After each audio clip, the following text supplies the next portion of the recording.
So let's start with a quote. I love great quotes, but what I think most of us hate is people that whip out quotes, but then don't live by them, right? It's like practice what you preach, but a quote can be so inspirational.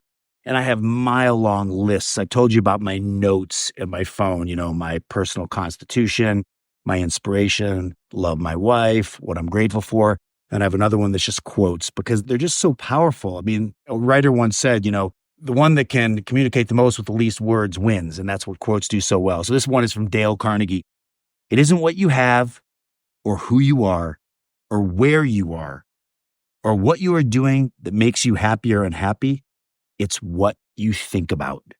And that is exactly the philosophy of my life. I probably annoy a lot of people. I don't ever try to preach, except for a podcast, but it's really your whole life is determined by what you think. It starts with your thoughts. That's just the truth, right? Your thoughts become your feelings, right? If I'm thinking something dark or sad, then my feelings become sad, right? Your thoughts affect your feelings, and then your feelings affect your choices, right? And then your choices affect your actions, and your actions make up your entire life. So how you think really does matter. And that's probably where that whole positive thinking came from. And, positive thinking by itself is annoying and probably doesn't work at all. But the concept is right because what you let into your mind is so important. I always say, be careful to not cross the street and get hit by a car. People think so many times before doing anything that could harm them physically, but it's amazing how many people will leave their brains, wide open.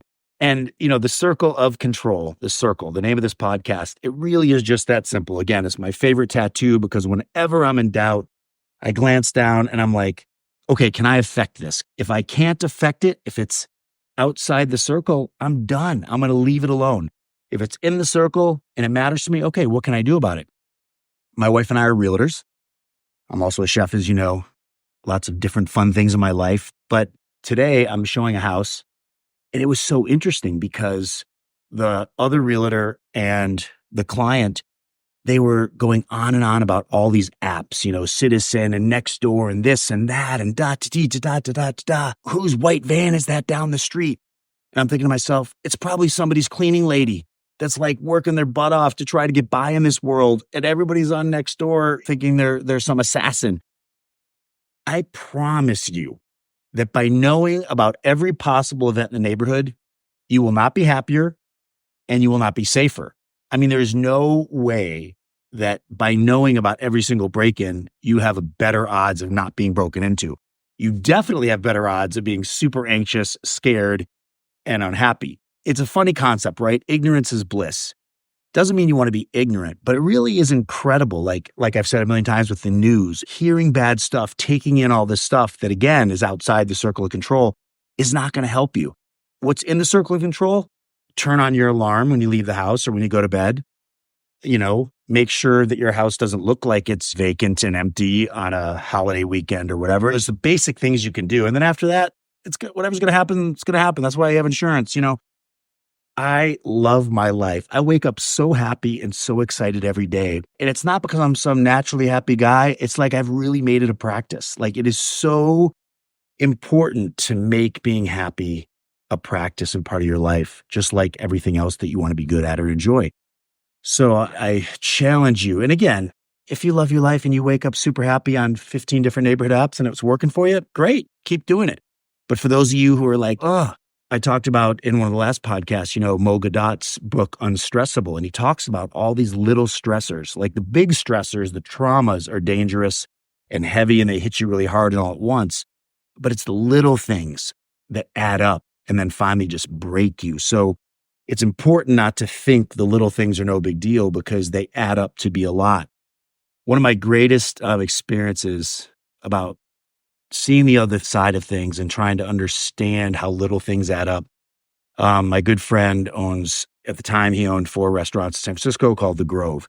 And we've had this amazing friendship for 30 some years. When I opened my first restaurant called Sweet Heat in the Marina of San Francisco, it was such a cool time. You've all heard me brag about this, but like the local newspaper said, this guy, referring to me, this person they interviewed said, he took a perfectly shitty neighborhood and ruined it. It was like an old school Italian neighborhood in the Marina District of San Francisco. And after the earthquake, like a lot of people left and then it started to gentrify. And I had the first restaurant, one of the first kind of new happen in restaurants down there.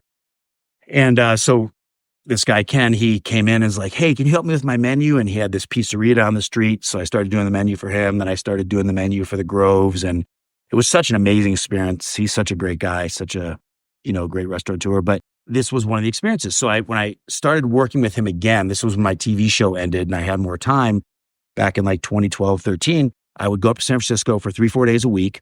And it was my job to like turn the Titanic. Like I had to just turn this ship. I mean, it was a great concept and his wife's this brilliant interior designer. So like the places looked great and the concepts and locations were good, but the operations were rough. So I had to get in there and really make it happen. And I love doing that because inspiring people, makes me so happy. And it's like, I'll never forget, don't be efficient with people, right? We all want to be efficient with everything in our lives, but with people, you can't be. So my big lesson was there was like ticket times, we call it. How long does it take for the food to come up, right? You order at the counter and I would say to the cooks and the managers, so what's the standard? How long should it take for food to hit the table? And nobody had an answer. And that was the first challenge, right? Like what gets measured gets done. So like everything in life, if you say you want your life to be different or you want something to happen, start by putting a marker on it. Like, what do I want it to look like? So we said, okay, it shouldn't take longer than 12 minutes. That's what we all agreed upon. And again, I didn't dictate it. It was like, okay, what should this be? What do you think's realistic? But then, the cooks were struggling in the kitchen. I said, all right, well, let me get in there. So I went in there and I prepped, as a chef, I love doing this anyway. And I'm a total psycho type A personality anyway. So I get in there and I bang out every recipe and I video it so that they can see how to do it exactly right. And I see how long it takes for each step. So I want to be fair and realistic, right? Okay, well, I was able to prep this whole day in X amount of hours. So at the beginning, I thought, okay, well, that should be their standard. But then you realize it's easy for me to walk in there and do it once, right? Or a few times. But they have to do it every day, all day. And they get interrupted by deliveries or by a piece of equipment breaking or an employee being sick. So there's all these other factors. So you can't just say, well, this is the amount of time it should be done in because there's so many other things to consider. And just like Mo Gadot talks about with the little mini stressors that can break you, that's why the restaurant business is so hard because nothing is hard, but when you put together 1,000 easy things, it's really hard. So that was a good lesson in not trying to dictate just because I could do it today that everyone should be able to do it every day. And as we talked about in past episodes, really ask yourself, what are these stressors that I can get out of my life? Because it's these stressors that start to trigger the unhealthy thinking. And then that thinking starts to make you feel bad and the bad feelings turn into bad choices and bad actions. So really try. And it's interesting because as a realtor, I saw it today. I see it all the time. The storytelling, the circle of control. Everyone is so focused on what's outside the circle. So do a little test with yourself. Spend the day and just see how many times you can see somebody else doing it or catch yourself doing it. That's the first step. Just start off by saying like, am I noticing it? And then you can work on changing it. And again, small changes. It doesn't have to be overnight. Oh my gosh, everything's going to change now. Little by little is the key. And as we get into the elections and all this stuff, more than ever, I urge everybody, go to the other side. Like, we're never going to get anywhere by saying, you're an idiot. What you think is stupid. I'm right. Everybody's so determined to be hunker down and be in their camp with their team and the other side's wrong. No matter what your side you're on, try to just love a little bit. I know it sounds like Pollyanna, but if we don't love and care about each other, we're never going to solve this gap, right? It's an incredible skill. I talked about it in one of the other episodes, the Wright brothers, whenever they would have a fight, they would switch sides. That was their policy. They knew it. Like, okay, if we're going to fight, we got to switch sides now and argue the other person's side. That's like, I guess, the basis of debate school or whatever, a debate team. Try to understand the other side instead of your side, and it'll change so much. No matter what it is, it's the most rewarding thing when you can stop and understand somebody else's side. Empathy, tactical empathy. There's a million names for it, but there's a difference between, I saw a funny Instagram post. This guy's like, I've learned if I'm empathetic, I can fool people and then I can be the psycho I want to be and get away with it because, it's not about using it as a trick or as a tool, although, I'm sure some people do and succeed with it, but it's about really, when you really care and understand the other side, it doesn't mean you agree, but it's incredible how it'll change the relationship. And that makes all the difference in the world. And we need that more than ever.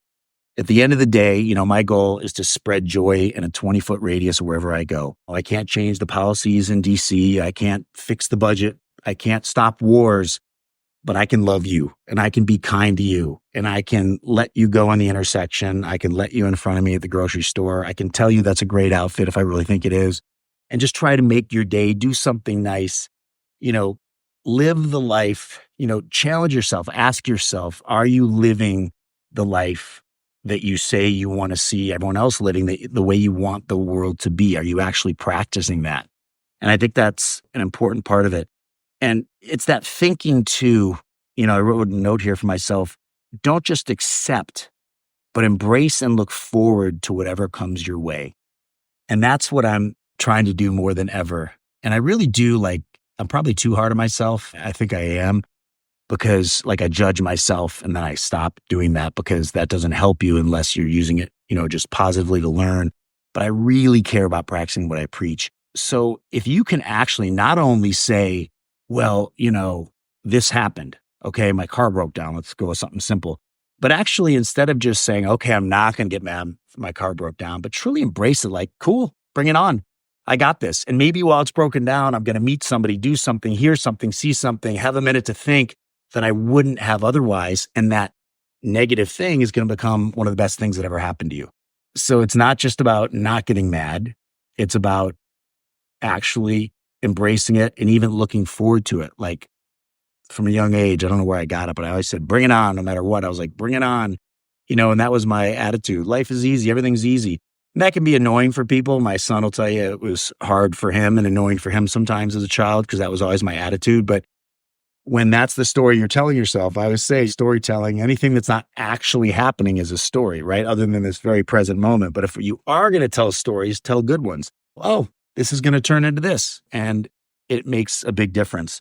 I think the other thing that's made my life great as well, that helps with that thinking, feeling, choices, action formula, is it's all about the 5 to 9. The day is important, but how do you start your day? And I'm calling it 5 to 9 for you. Maybe it's 7 to 9, maybe it's 6 to 8. But how do you start your day and how do you end your day, right? Because as a chef, I can tell you, a bad bun will ruin a killer burger, right? So how things are bookended matters. What do you do to start your day? And I won't go into it too much in this one because we talked about that morning routine so much.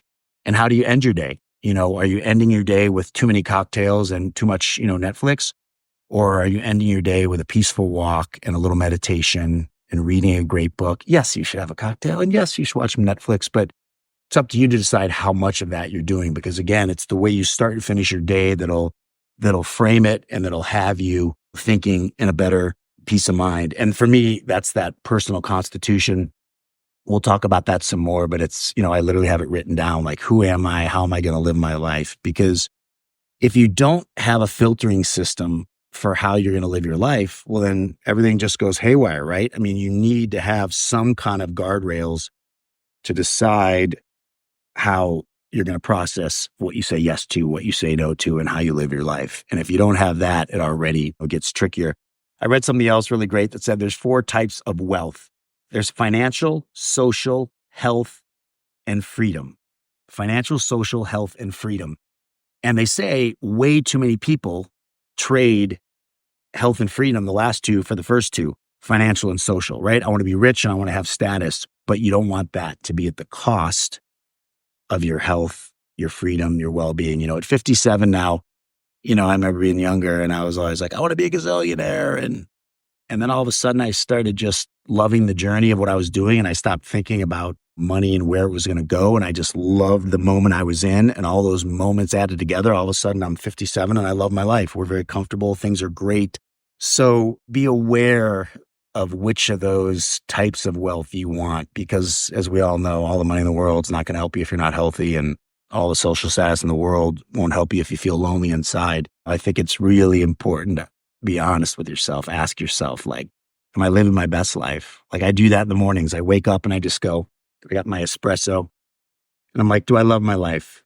Yes or no? If the answer is no, why not? What's missing? Where do I want this to go? I mean, ask yourself, how many times do you do that? Just really take peaceful, quiet time to assess, like, am I on the right track? It's like, it doesn't matter how fast you're climbing the ladder if you're on the wrong wall, right? So take the time to stop and go, yeah, you know what? It's time for this ladder to move. Or the famous old, adage, one lumberjack is whipping through, chopping down trees as fast as he can, and the other lumberjack disappears for an hour every so often, and he ends up getting more done. And the guy's like, well, how could you get more done? And of course, the answer is he was sharpening his saw, or his axe.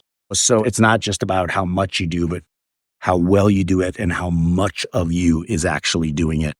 That matters so much more than just running full throttle, full speed.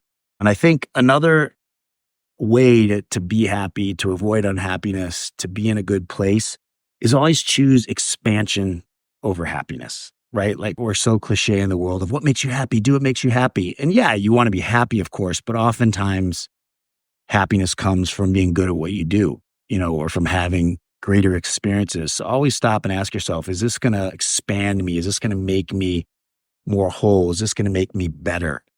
For me, that's always been the case. And that's why we've moved so much and done so many different things. It's like, I've written a cookbook. I've had my TV show. I've been on competition shows. I've been a realtor. We've owned restaurants as a chef. I've done infomercials and TV. Now I'm doing some food critic work here in the Valley for a magazine, and it's been so joyful. But when you have chapters, I think that also keeps your mind fresh and keeps you challenged. And listen, again, if you wake up and you love punching in, punching out, and going home, more power to you. That's a great life if you're happy. But I've found that by changing things, by loving what I'm doing in the moment and getting better at what I'm doing, all of a sudden you enjoy it even more and you're happier doing it. And then be okay to tap out. My last restaurant didn't make it, and that was okay. I still look back and it was like the best journey ever, but I'll never have to die with any would-haves, should-haves, or could-haves. And I think, that's a really important part of it. I think we literally moved about 10 different times at least. The kids, I used to joke, they'd see me getting a box out of the garage, they'd start crying, I'd be like, no, I'm just, putting some stuff away. But it's also made their life great. Our daughter Isabella still has these amazing friends in San Francisco from the year we went back and lived up there after being down in LA for 15 years. So if you embrace it, all these changes make your life fuller and better. So in summary, beware of how you think, because how you think will affect how you feel, which affects your choices, which affects your actions, which changes your whole life. Have some good feelings, make some good choices. Cheers.